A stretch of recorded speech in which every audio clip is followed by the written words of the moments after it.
The island of Sri Lanka, sometimes referred to as Taprobane, sometimes in ancient time, or Ceylon, has been described as the teardrop of India. That is in relation to its position on the world map. Now, the people of Lanka have had a very long existence. The first capital of significance that came up was in the north-central plains of the island, in the dry zone. Anuradhapura seems to have been the first capital and was developed perhaps 2,500 years ago. In fact, this body of water, this reservoir, known at the present time as Basavakkulam and by its ancient name Abhaya Tank or Abhaya Reservoir, was built about 2,400 years ago. Pandukabhaya was the king who developed and formed a metropolis here in Anuradhapura.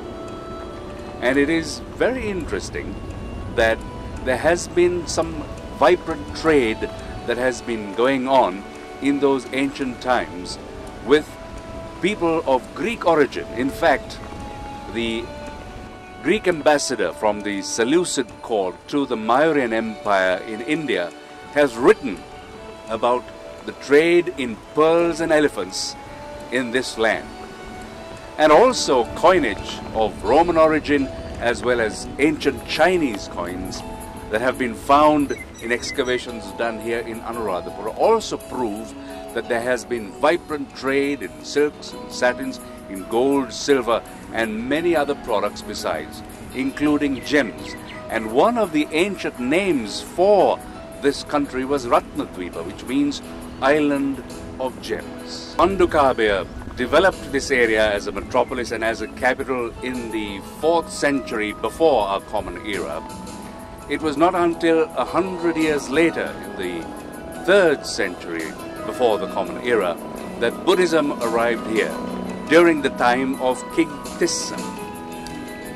Now, the glory days of Anuradhapura really peaked around the time of King Dutugamanu, and that was in the 2nd century before our common era. And so we might think of that as being the peak of the Buddhist civilization, when the entirety of the country was brought under the one ruler. But that unity did not last for long. The country was once again fragmented, and also with the invasions of the Chola and Pandyan empires of South India interrupting the progress of this land, it had not been possible for there to be continuous development through these many centuries. About the year 900 to 1000 of the common era, Anuradhapura as a city came to its end and went under the jungle tide. The capital then shifted to Polangarwa, which is southeast of Anuradhapura on the map of Lanka. It was a new era that began.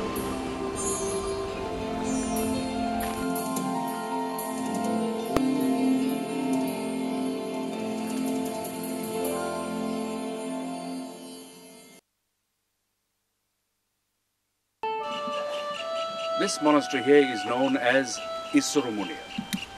Its origin is not clearly known at the present time, but it seems evident to have existed in the 3rd century BCE and may have been set up by the first prominent Buddhist king of Lanka, whose capital was Anuradhapura, and that's King Tissa. Now, in addition to the religious aspect here, perhaps what is rather engaging is the non-religious sculpture that is to be found here. Now, this bas-relief work is very special and seems unique to the period and is representative of the beautiful art of the Anuradhapura period.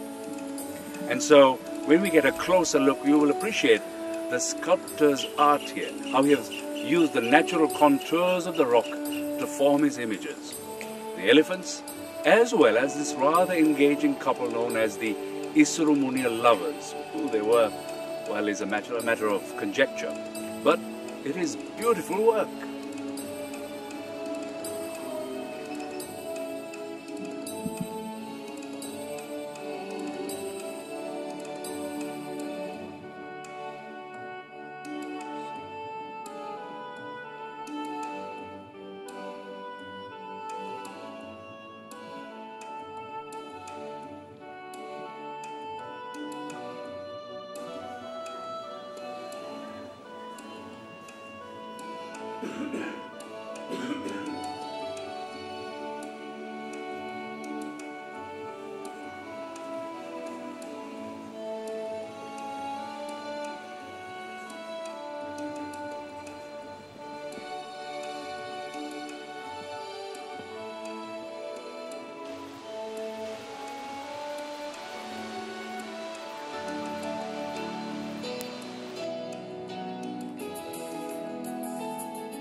Adjacent to the Isurumuni temple and monastery is this rather romantic spot which is known as the Royal Pleasure Garden. What lies in ruins now must have at one time been an exquisite spot, and it also bespeaks great aesthetic sense in the setting up and the arrangement here, the different levels which have been set up here using the natural geographic contours. And of course there's a lot of stone masonry and carving here, and also the deft use of hydraulics in order to be able to set up these pools, fountains and passageways where water flowed. And maybe there was even what we now call a jacuzzi, because there's evidence of jets that were made use of in an exquisitely carved bathhouse or pleasure house. What it was used for, well, is anybody's guess.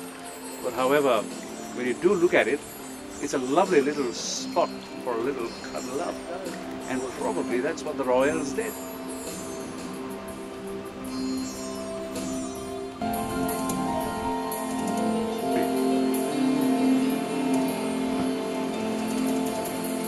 This is another little exciting discovery found at the back of one of the rocks that constitutes the pleasure garden.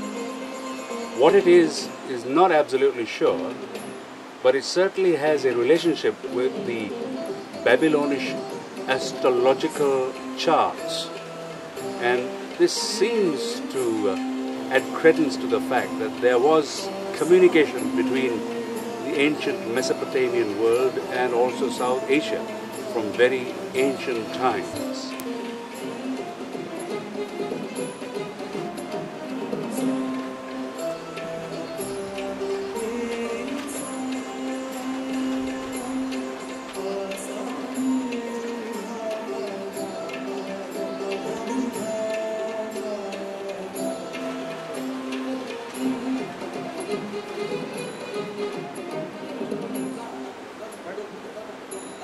Considering that this area was developed in the period perhaps the 3rd or 4th century before the Common Era, well, it speaks well for the artisans, the sculptors and the stonemasons who worked here.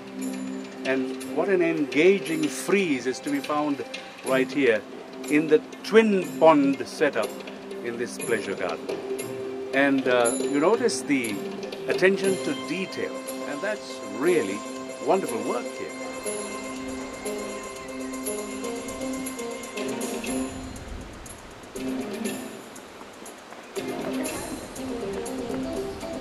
At the northern end of what has been demarcated as a royal pleasure garden is found this little spot, which was probably a summer house that was used in the hot and humid months of summer. And the stone pillars here would have supported a pavilion, and this area would have had other adjacent buildings, all as part of a little complex that would have served very well in those hot months of the year, when the royal family probably were able to enjoy a little breezes.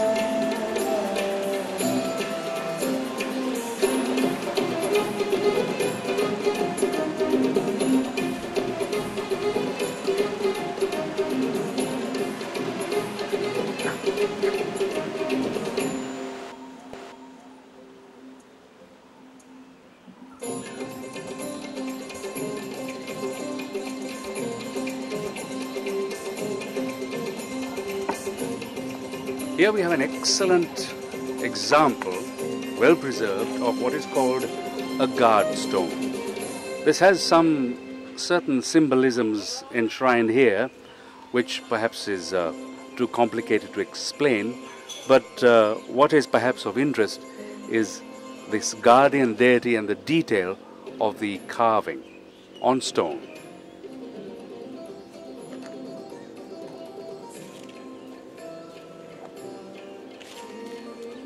This here today is referred to as the Tuparamaya and is probably the first of the Buddhist buildings here at Anuradhapura and dates from the 3rd century BCE. It is thought to have been set up by the first of the Buddhist kings, namely King Tissa. Of course, time and unforeseen occurrence has befallen this area, and by the 7th century, much of this was in ruins. However, it has been renovated from time to time. The big dagoba, or the pagoda or stupa, which is to be seen today, actually dates to the latter quarter of the 19th century. But some of the stone pillars that you see, in fact, date from the earliest times, the 3rd century, when Anuradhapura became the first Buddhist capital of Sri Lanka.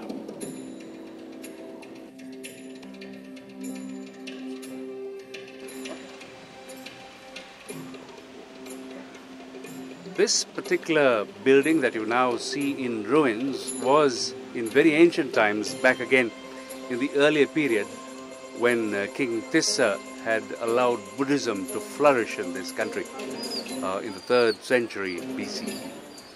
It is thought that this was where the tooth relic was first housed, right next door to the Tuparamaya. And of course, in later times, because this was a highly valued object of veneration and also underscored the king's supremacy, this was later taken to a far safer place in Polonnaruwa, and now of course that same relic is housed in Kandy, the hill capital of Sri Lanka. But this harks back to a much earlier age.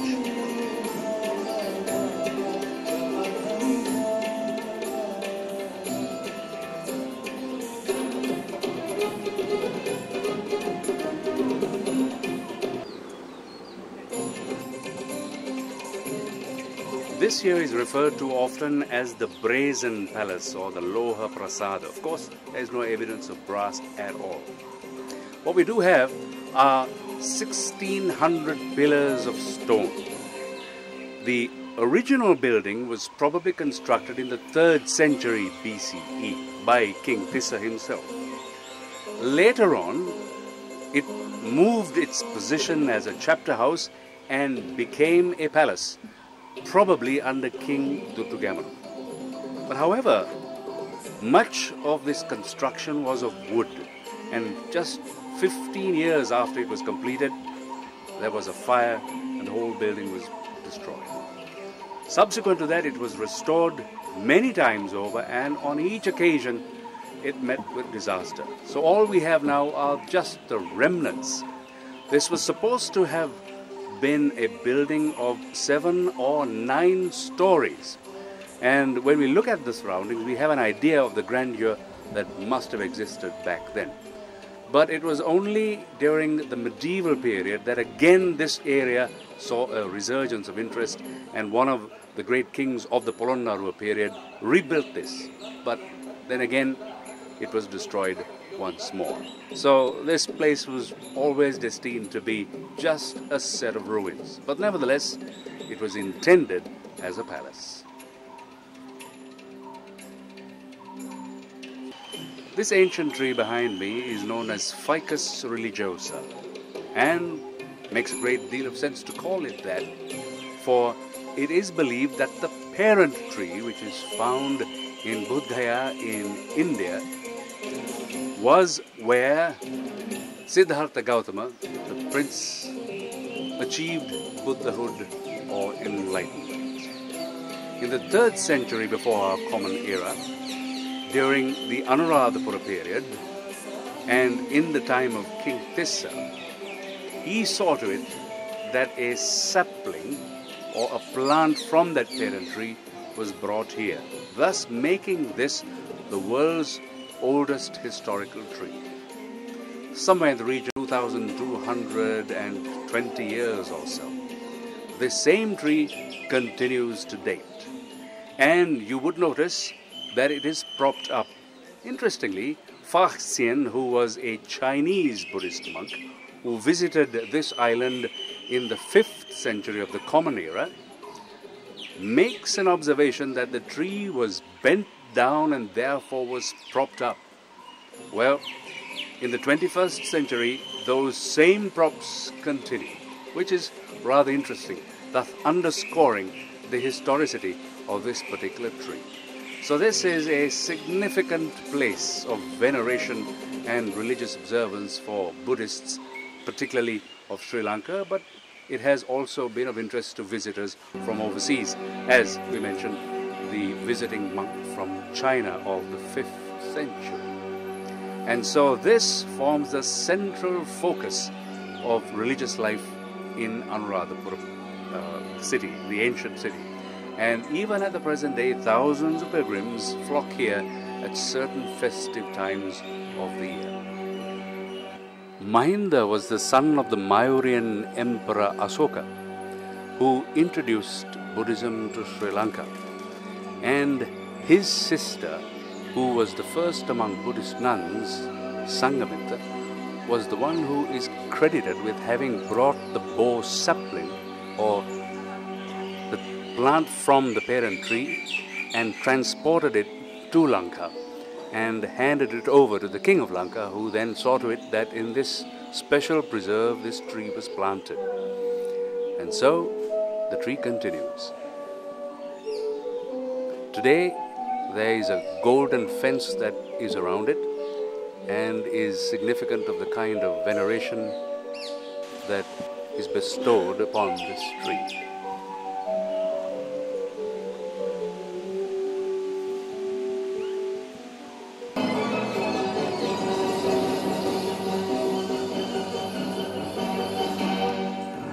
This ancient brick dagava or stupa was at one time the 3rd largest building on the earth, superseded only by 2 of the pyramids of Giza. Actually, this belongs to the 3rd century of the Common Era and marks a great controversy that occupied the Anuradhapura period and the dynasty of kings. Mahasena acceded to power in the year 276. And with him, he brought a schism.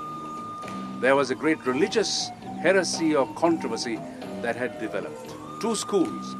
There was the Orthodox, which was also situated in Anuradhapura in what is called the Mahavihara regime. And this marks the opposite camp. Now, it is rather a complicated coup d'etat that did exist, and of course the king Mahasena had with him another school of monks who were willing to support him, and these were thought to be a heretical band. However, in the end, with the palace intrigue and also with the support of certain ones who were loyal to the older form of religious worship, such as did exist at Mahavihara, they were finally able to overthrow the heretics. But to King Mahasena, this was his statement. He had to have something really big to mark his role in the entire debate, which of course was thought to be heretical. So, very interesting, something as intriguing as some of the movements, the religious movements that occupied Europe in the Renaissance period and also maybe part of the Middle Ages.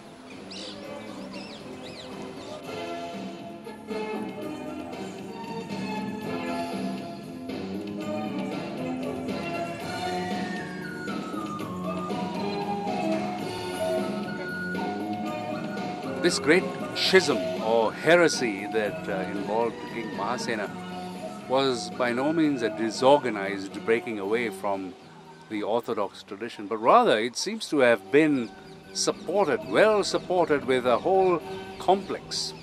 And here behind me is evidence of that. This is known as the image house.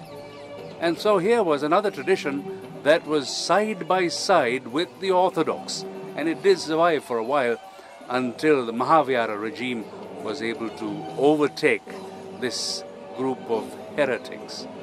But certainly this whole area bespeaks great organization and royal support of the heresy.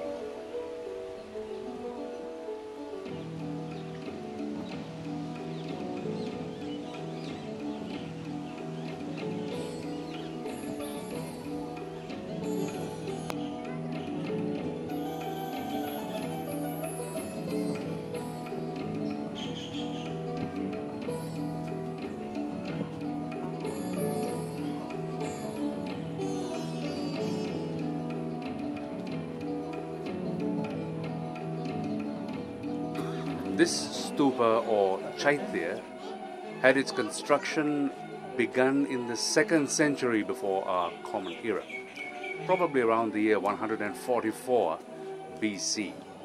And this is the third of the great works of one of the heroes of the south, known later as King Duttagamani or Dutugamanu.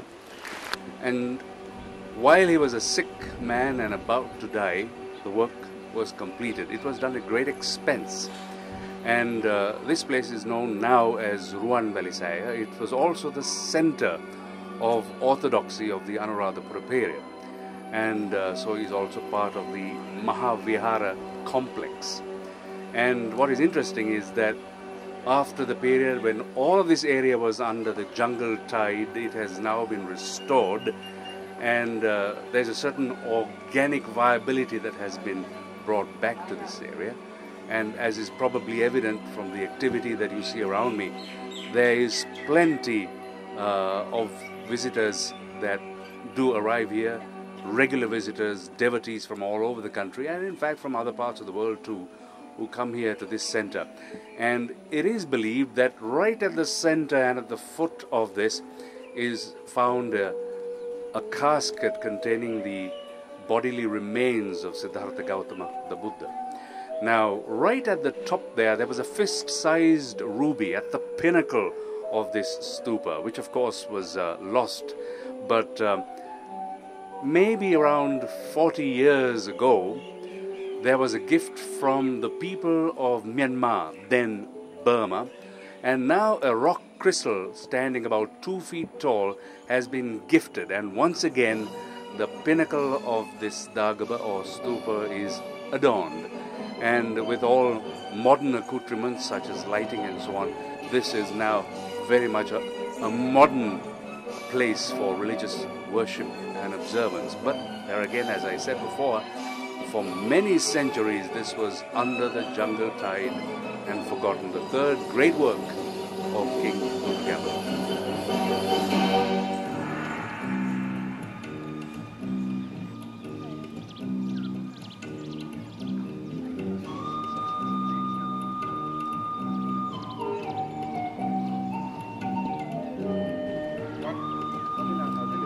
There were two constructions of a religious nature that occupied and consumed King Duttagamani or Dutugamanu. Mirisavetya was one, and this was the other, which of course was completed only after his lifetime. But he spared no expense in creating this wonderful edifice, his monument, his contribution to the cause of Buddhism.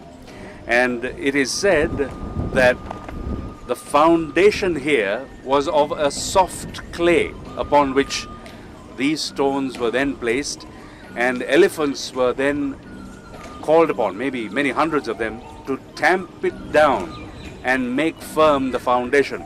The clay was imported from India and was known as a type of butter clay and has the quality of concrete once it is dried.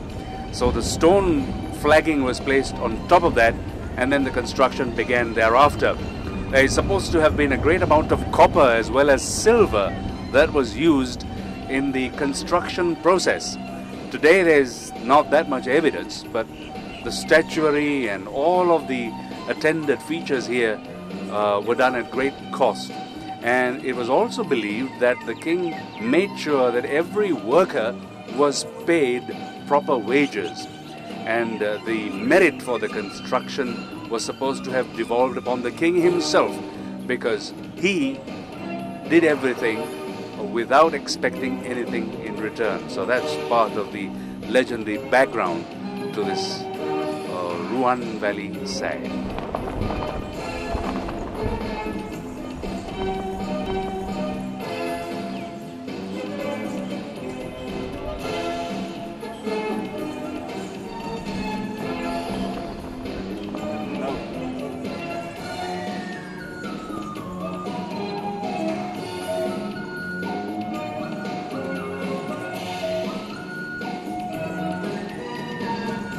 Excavations of this area have been going on now for a number of years. H.C.P. Bell, who was a British civil servant and the first director of archaeology somewhere in the latter part of the 19th century and early 20th century, set off the work. And in more recent times, under the UNESCO World Heritage Site program, there has been a lot more that has been done, excavating not only just the immediate vicinity, but the whole complex of what was the ancient ruined city. And of course this is a significant structure within that.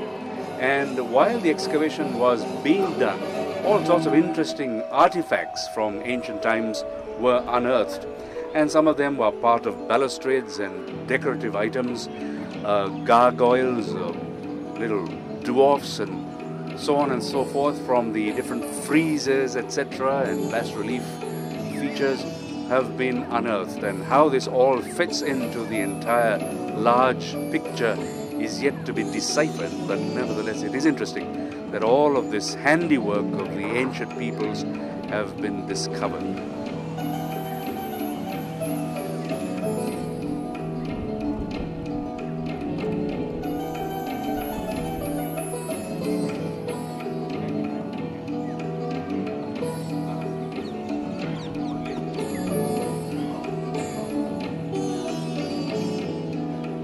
The South Asian mythology has it that the earth was supported on the back of elephants, and that concept has also leaked over into this ancient tradition that has been incorporated into the construction of the Chaitya Ruan Valley Saya.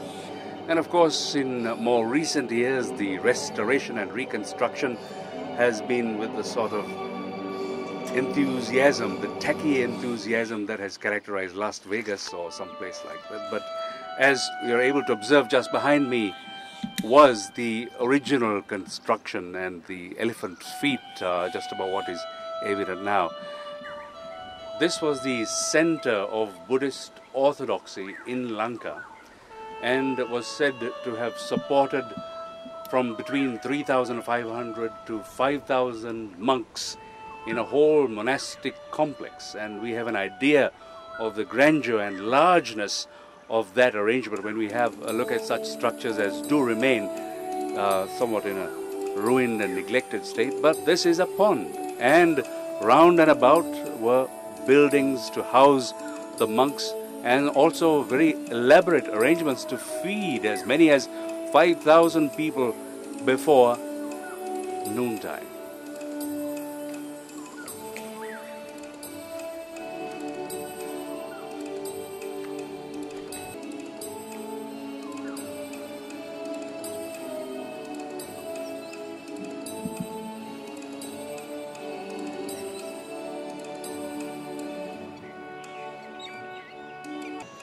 There is certainly to be found some old world colonial charm in one of the Anuradhapura rest houses. This one is known as the Tisaveva and is 100 years old, and one can capture in one's mind the grandeur of the colonial period, where at the beginning of the 20th century this area would have been full of Britishers and those engaged in the civil service of the country.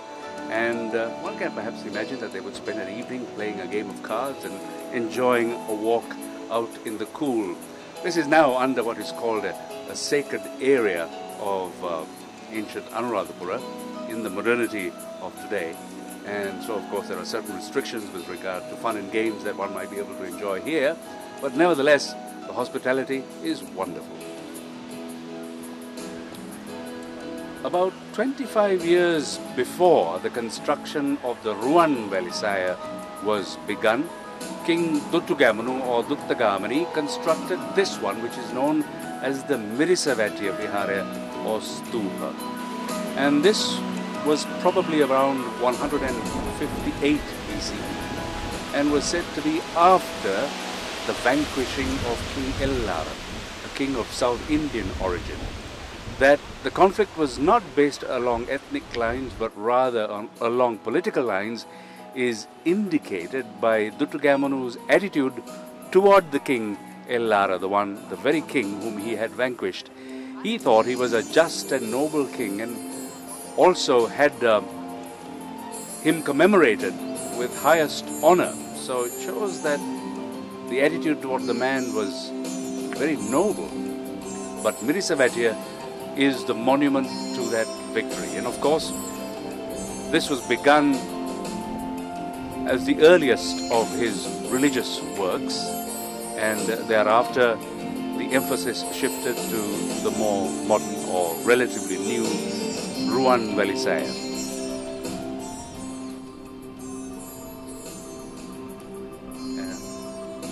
This is one of the larger ponds of the Anuradhapura period, and this is quite close to the Lankarame and on the road to Abhayagiri. Now, the design of the wall here is known as the honeycomb rock stone design, and it prevented erosion of the sides in the way the rocks have been placed here.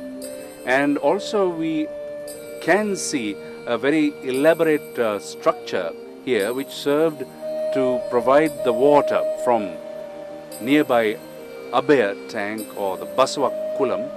Water was ducted underground and then through a gravity pump supplied the needs of this massive pond, which we think was probably used for bathing. Who? Well, don't know.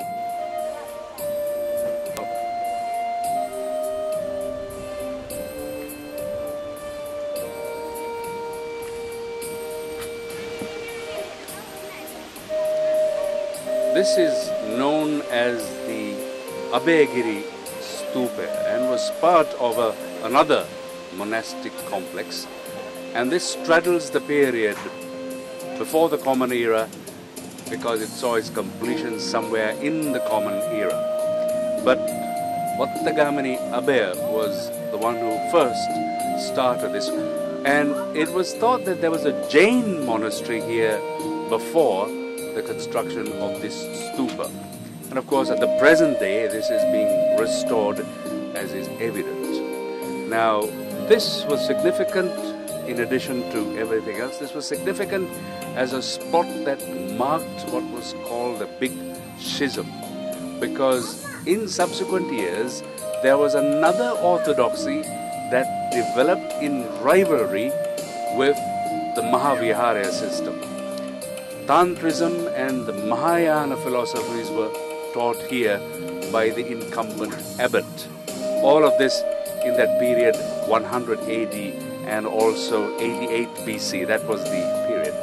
And so there was a divergence of opinion, and as far as the chronicles go, this group here was known as the heretics, which of course influenced the politics of this land at later times as well.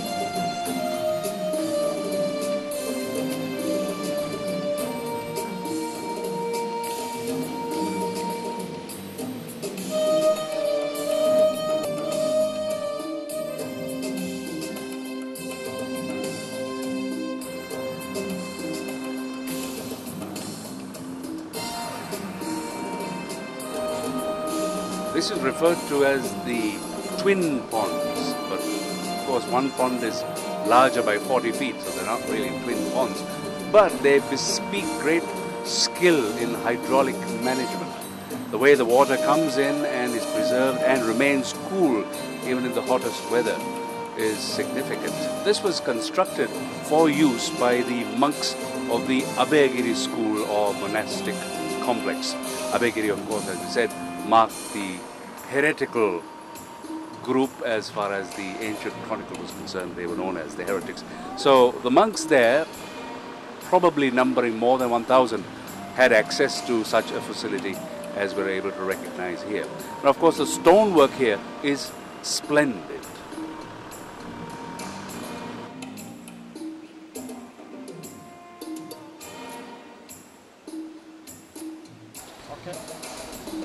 This particular site marks the medieval period of King Vijayabahu, who acceded to the throne around 1055. At this time, the Chola Empire had ravaged this area. There was hardly any population. The capital, the de facto capital, had now shifted to its medieval capital of Polonnaruwa. So this was at best a transitory period, and was the palace only for certain occasions during particular times of the year that King Vijayabahu may have needed to come to Anuradhapura. But the emphasis had now shifted, and the Anuradhapura period had now come to its end. All that remains is just the ruins of the foundation as well as part of the wall structure. The original building was thought to have been 2 stories high, and it is also presumed that way underneath all of this is probably evidence of an earlier palace structure. However, the excavations have yet to be done in this area. This whole area was known as a citadel, and today all that remains is just fragmentary parts of the outer city wall. At the present time, the Temple of the Tooth, that's the repository of the sacred tooth relic of the Buddha, is in Kandy. But in the 4th century of our common era, after having been kept in Kalinga kingdom, which is probably modern Malaysia for a while, and with the decline of Buddhism in those countries, the tooth relic was brought back, and this was where it was kept, close to the royal kingdom. But at this time, there was a great admixture of politics with religion, and the royal house itself had gone in different directions, now influenced by Mahayanism and Tantrism and so on and so forth. So there has been a checkered history for this ancient tooth relic. But however, at one time, it was right here in this spot.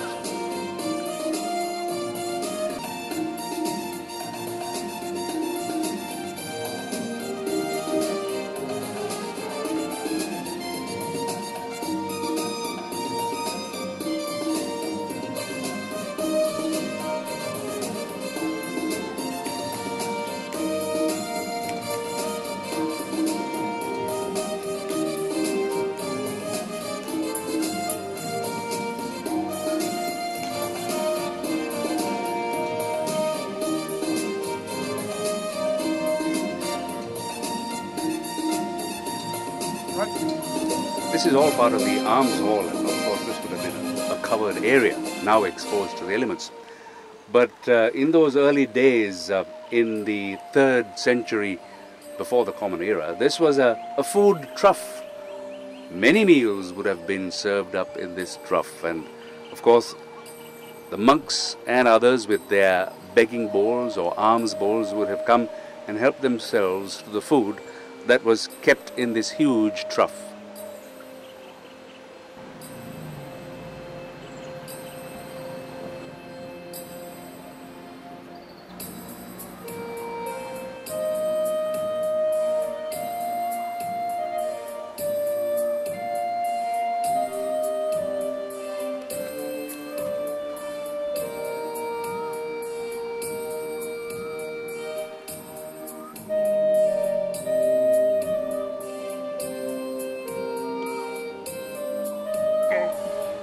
Visitors to Anuradhapura would find some excellent accommodation at the Anuradhapura rest houses. One at Tisavava, which captures the old world colonial charm, and this one at Nuravava, which of course also is very homely, very comfortable, and more than adequate.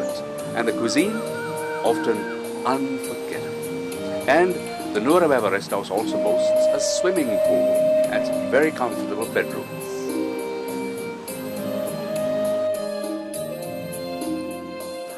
This watery expanse behind me is a reservoir known as the Nuwara River. And this reservoir or tank was constructed in stages by several of the ancient kings. The last was probably in the 5th century of the Common Era, who expanded to its present limits. Now, what was very important was water for agriculture. But then, even as now, people used it to bathe, wash their clothes, and also bathe the animals and water the elephants and everything. So from ancient times there's been great value placed on the conservation of water, and the management of it was what occupied many of the ancient kings of this entire region of the north central province of Lanka.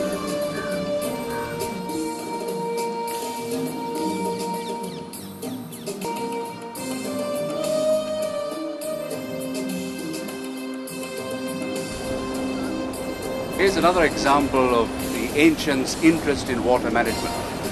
This was constructed around the year 240 before the Common Era, and is thought to have been instituted by King Tissa or Devanampiyatissa. But of course, this may have existed even before that. But whatever it is, this was used to supply water to the people of Anuradhapura in ancient days, and continues to this day to be used by the people for bathing, washing, and also for irrigation. And what is very interesting is the engineering feat of allowing water from a distant place, such as the Jaya Ganga or the river Jaya, to flow in this direction to supply this body of water. Now the gradient here is supposed to be quite marvelous, 1 inch in so many kilometers. That's the gradient, and that achievement is thought to be quite unusual. So there it is. What is also interesting is that it is not yet 200 years since this area emerged from the jungle. For centuries this whole place lay in ruins and was forgotten. But it was only around the latter part of the 19th century that there was interest in the ruined cities of this ancient land. And now gradually there have been efforts to conserve, repair the damaged places, and try to allow people at this time to understand some of the grandeur of the past. And no little has been done by the UNESCO Cultural Triangle Project. This is part of the World Heritage Sites program.